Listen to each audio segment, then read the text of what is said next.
Hey guys, welcome back. Drip Coach here, where we don't trust, we verify, and operate with integrity and transparency. And today's clip giving you some highlights from the World Economic Forum that took place as of this recording last week, basically 3 days ago. It finalized Friday. And if you're not familiar with the World Economic Forum, they are a self-elected group of individuals who come together every year and have done so for 56 years to essentially shape and control the narrative and direction of the world. These are, as this states, 3,000 leaders from more than 130 countries.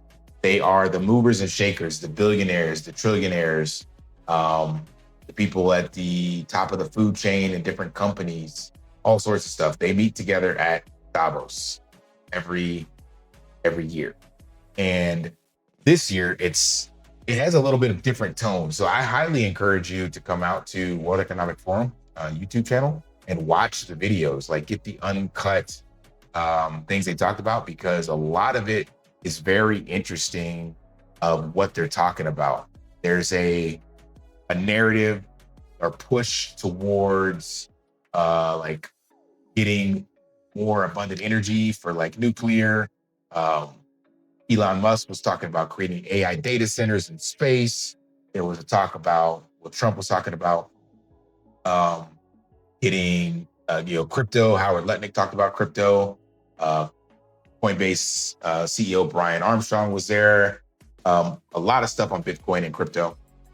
Central bankers were there and kind of laughed it off in regards to the threat about Bitcoin. But the point is, there's a lot of signal that you can get from this, and I highly encourage you to watch the videos.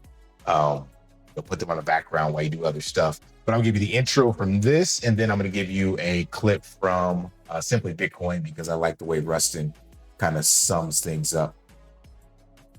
Very good morning to all of you. Joined by an incredible panel. It's a very important topic, which is titled "In the Midst of This Session on redefining Europe's place in wealth shared prosperity within planetary defining Europe's place in wealth shared prosperity within planetary." We're going through a very dramatic geopolitics. The world may be very, very different today, but I believe that geopolitical shocks can and must serve as an opportunity. We want strong allies, not seriously weakened ones. We want Europe to be strong. The rules-based order is I don't know why it's buffering like that. fading. The rules-based order is fading. We believe that from the fracture, we can build something bigger, better, stronger, more just. Our power today rests on three pillars: our security, our competitiveness, and our unity. Even with a very difficult geopolitical backdrop, we are seeing sustained economic growth.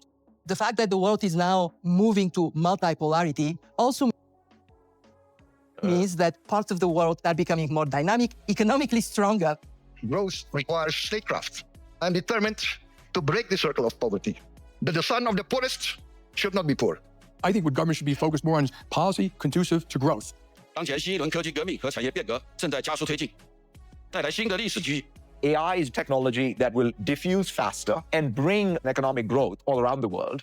I would advocate that for the developing countries, build your infrastructure, get engaged in AI, and recognize that AI is likely to close the technology divide. Digital public infrastructure is one of the critical infrastructures, but electricity is even more basic. Africa has 600 million people without electricity. I do think AI will help with economic growth, but there is a concern that the young people coming on the job market are having a harder time finding jobs because of the ability of AI to replace them. If we don't protect on the downside around kids, around jobs, around energy affordability, we shouldn't actually have the license to pursue the upside. At heart, it is about the protection of everyone, including the most vulnerable population. The future in the long term depends very much on innovation within planetary boundaries. And that is a real challenge. One data center consumes electricity as much as a town with 100,000 households. This is the age of electricity. And how we are going to meet this? 100 miles by 100 miles of solar is enough to power the entire United States. Today, the green economy is already a 5 trillion economy, and it's growing twice as fast as the revenues of the past. It is competitive. It is bringing resilience. A lot is happening. It is disruptive, but we need steady nerves, calculated approaches, and answers. I meet citizens group. I can see that there's anger, and the anger is just about ensuring a life with dignity for everyone. This is our duty as business leaders, as head of states and governments, and we have everything in order to deliver this agenda. The most important thing we must do is listen. We're not going to agree on everything. In fact, I'm sure we're going to disagree, but it's more necessary than ever before to have that conversation. That is going to be a factor of willingness of people to accept and tolerate different paradigms, different cultural preferences, and different views of the world. Now, make no mistake, when you watch this, none of these people have your back. They were literally the ones under Klaus Schwab running the World Economic Forum the last couple of years before Larry Fink came in, telling you you will own nothing and be happy, eat the bugs, all this other stuff, more than likely help engineer the pandemic that we had. So regardless of the narrative that they're pushing, regardless of if it sounds positive or supportive for you, make no mistake, these are the people that are in control and have maintained control, usually from the shadows. There's probably even others at the top of this food chain that maybe don't even show up for this, that are still in the pockets of these individuals that are public facing, that the ultimate goal is more control, more power. It's like the Matrix quote where the Oracle was asking the Merovingian, or like when she was talking to Neo in the second one, she said, he's like, well, what does he want? He's like, what do all men with power want? More power. That's it. That is all that is left, is more power, more control, absolute power and control. So, but I highly encourage you again to go back and actually watch the clips, especially the stuff about Bitcoin and things of that nature. But we're going to let Rustin from Simply Bitcoin give you some highlights. I'm not going to play all of this. You just got the summary of what the WEF is about, but he's going to give you some of the highlights that are specific to Bitcoin and the announcements, and that'll give you some clues as to which videos to go back and watch. There was some really good signal direction, at least from a talking heads perspective, even though Bitcoin is not moving. And remember, Bitcoin moves with liquidity. So the fact that we have had all these, before I play this, kind of give background, all these foundational catalysts in the background, and some really negative headwinds from geopolitical uncertainty with tariffs and government shutdowns and rates not getting cut and all this stuff. There's been a lot of factors, and BTC has not really flushed as big or as much as we've seen in the past. That's why I'm still on the sidelines thinking we won't see this 70 range that Gareth is calling for, because from a TA perspective, that would be what people who are reading the tea leaves, removing emotion and just looking at logic and probabilities, they would get cut off sides because they'd be the ones putting in shorts and all this stuff and lots of leverage, and it would rip the other way. But I don't know. There's a lot to be said that it hasn't dropped as much or pumped as much. So you can argue both sides. We have tons of bullish tailwinds and tons of bearish headwinds. But anyway, let's play this clip about what's happening at the West. Holy crap, you guys are not ready for this. Yesterday and this morning may have been one of the most epic news days in all of history. I woke up and it felt like morning in America, because America just dominated Davos. England deal, done. Al Gore, pissed. Christine Lagarde, pissed. Gavin Newsom, absolutely embarrassed. Board of Peace just got formed. Trade playbook followed to a T. Gold and silver dumped, which is usually a signal that it's Bitcoin's turn. And on that note, gold and silver have pumped since that dump. Keep that in mind. Literally 4 days ago from this video, it dropped off 4%. Now it's rallied like 6%. Major bullish Bitcoin warnings from Larry Fink, Brian Armstrong, and the Binance CEO. We got so much to get to today. I finally get a feeling, get a sense of what the Orange Man was talking about. You're going to be so proud of your country if I get in. You're going to be so proud of your president, and I don't care about that.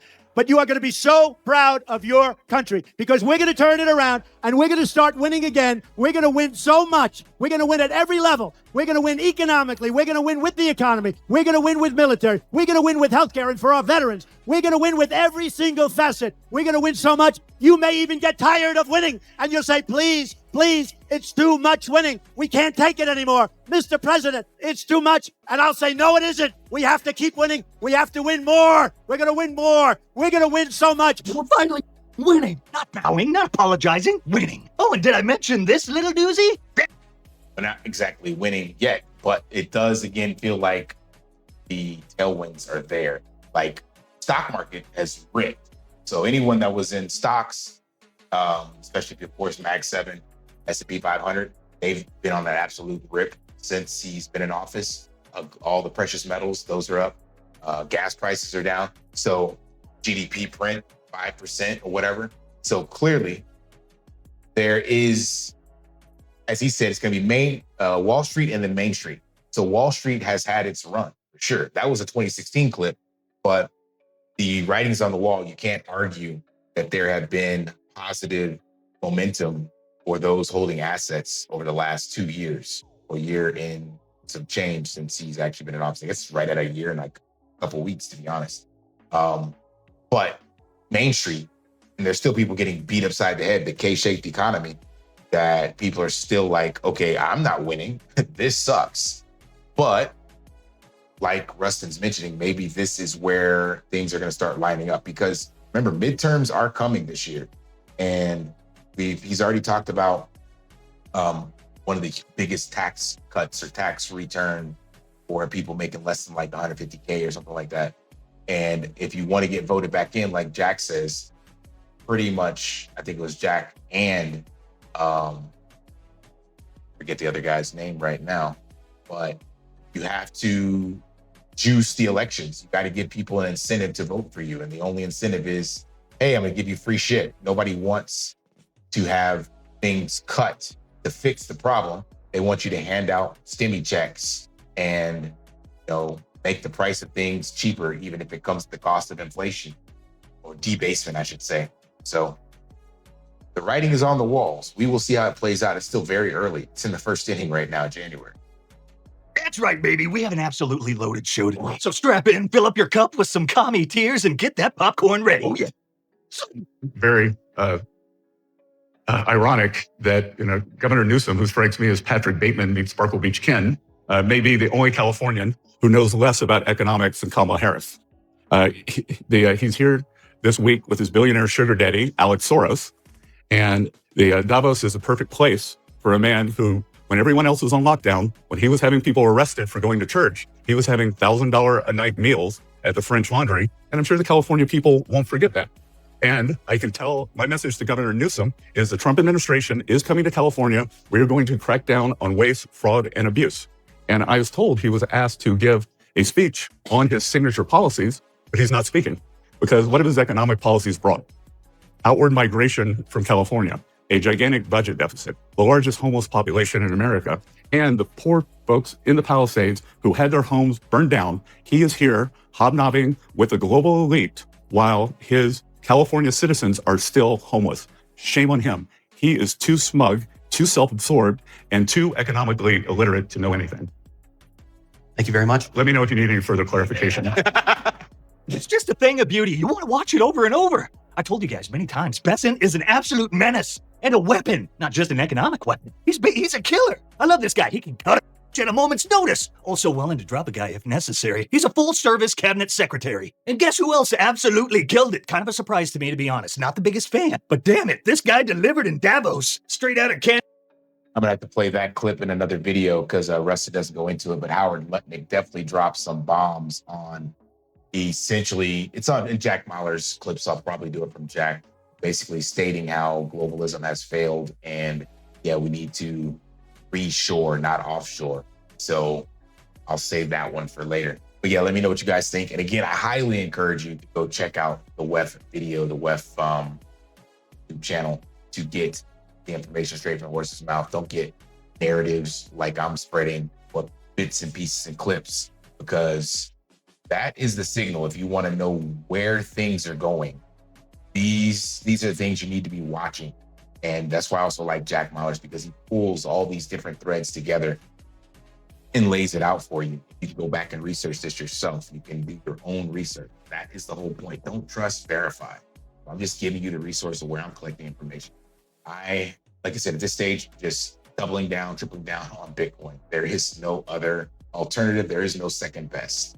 All right, smash that HBO special, help brother out, like, subscribe, comment down below. And until next time, lift daily and achieve. See ya.